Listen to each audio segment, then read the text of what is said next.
حصل في مجلس الشعب اللي فات يخش انا موافق ولا فاهم حاجه. كلهم موجودين هنا مفيش خالص. تروح الامتحان تكتب اسمك وتروح تاخد 7 درجات بتوع النظافه.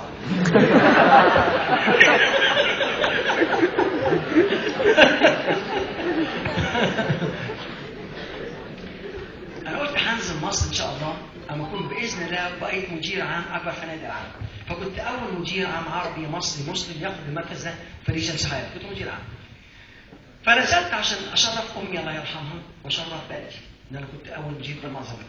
اول ما نزلت على اسكندريه على طول، اول ما امي شافتني الله يرحمها بصيت لي كده وقالت لي ايه ده؟ مالك خسيت كده؟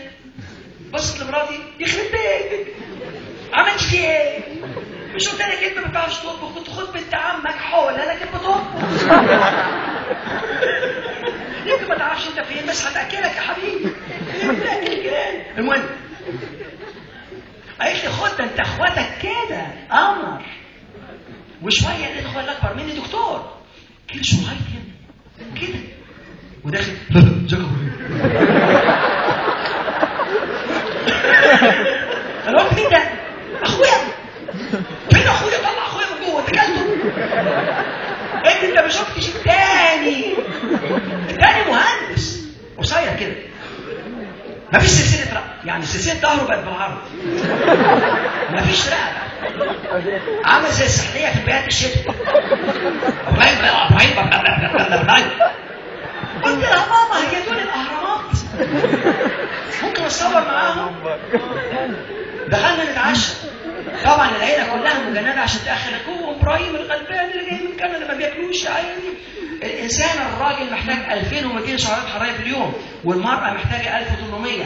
بصيت على الترابيزه فيها لا يقل عن 35000. يعني توكل الجيش المصري مفيش حاجه ماشيه مع بعضها خالص. انا اكلي بسيط، الصبح شويه فاكهه والظهر شويه سلطه وبالليل قبل ما انام 3 ساعات صدر فرخه ولا سمك وبتاع. اكل صحي يديلك طاقه مش تقعد تاكل لغايه ما يغمى عليك. انا بصيت لقيت الترابيزه اخويا الاكبر مني طبعا كلهم مجندين عشان ياكلوني وماما قعدت تعمل لي السمك المشوي وبتسقطني زي ما اكون وزه. وبعدين وصلت هنا بصيت اخويا الاكبر مني راح عامل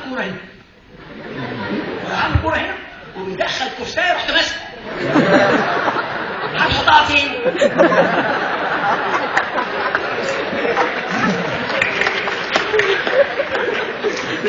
هم يا ابني هيلغوا الاكل خلاص.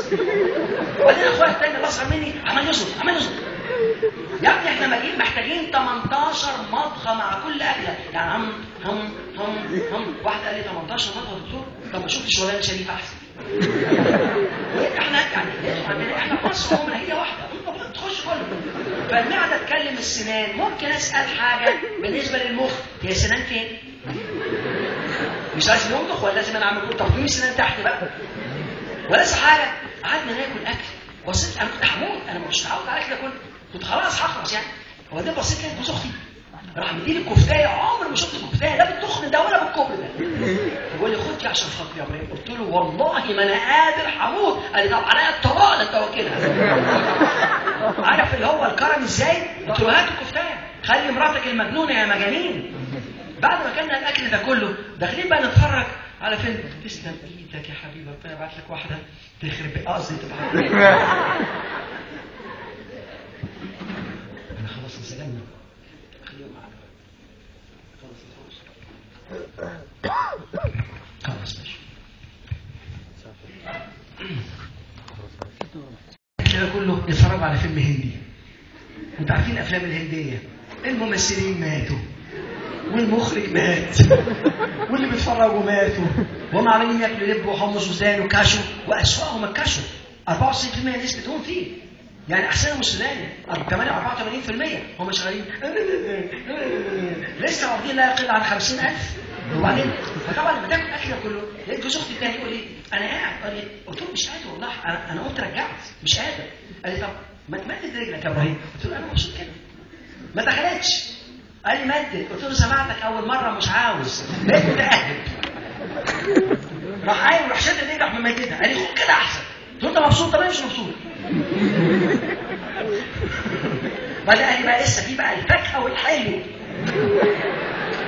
قلت له روح يا شيخ وما ترجعش تاني. روح الله ينتقم منك يا رب معدتك تتقفل.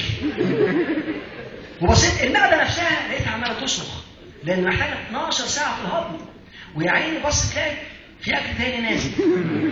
فسمعت المعده بتقول لي حولها افروا له بقه افروا له لما مش كنترول. قلت له اسمنت افروا له. وبعدين في الاخر يقول لي ها ايه رايك في مصر؟ هم مصر يا متخلفين. وكان لسه قدامي اسبوعين كده، قلت لا انا هنزل بركان ما اقعدش في المكان. قلت بكره الصبح بقى عندنا فطير وكسكسي اتفرج على والفطير مشتت، انا همشي مش هنفع. فعلا لو تاكل بالاسلوب ده تبقى اهبل. يعني مش هاخد منك اكتر من اسبوعين 3 هتبقى عبيط، لان المخ شغال باستمرار في الهضم. فما تدورش عليك عشان تقرا، مش هتعرف تقرا، مش هتستوعب. واحد يقول للدكتور انا لما بذاكر بنسى. طب بتاكل ايه يا ابني؟ باكل كده. ما انت لازم تنسى. الطاقه محتاجه انك اول حاجه لما تيجي تقوم من النوم اقعد على السرير،